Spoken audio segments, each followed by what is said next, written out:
माननीय अल्पसंख्यक मंत्री जी कह रहे थे कि विपक्ष गुमराह कर रहा है, बल्कि हकीकत यह है विपक्ष गुमराह नहीं कर रहा है इस बिल के ऊपर, बल्कि आप लोग गुमराह कर रहे हैं। आप लोग गुमराह कर रहे हैं इस सदन को, आप लोग गुमराह कर रहे हैं इस समाज को, इस देश को। आपकी सरकार का नारा था का सबका साथ सबका विकास। मैं पूछना चाहता हूं, यह आपका नारा खोखला है। मुस्लिम समाज को टारगेट करके नुकसान पहुंचाने की आपकी मंशा साफ हो गई है। माननीय गृह मंत्री जी श्री अमित शाह साहब भी यहां बैठे हुए हैं। मैं कहना चाहता हूं कि माननीय अल्पसंख्यक मंत्री जी कह रहे थे कि जब वो चुनाव में गए थे तो उनसे कहा गया कि वक्फ बिल को लेकर के आया जाए, इसलिए लाए हैं।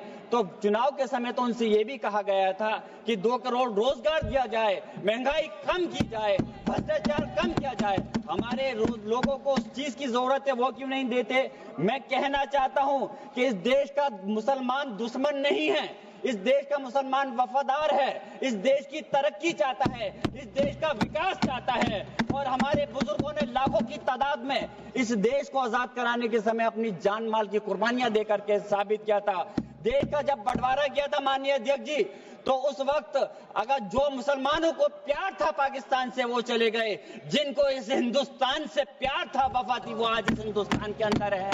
हम इस देश के दुश्मन नहीं, हम इस देश में नौकर भी नहीं हैं, हम इस देश के मालिक हैं। और हम चाहते हैं कि सब लोग मिलकर के, सारे धर्मों के लोग मिलकर के इस देश की तरक्की की बात करें।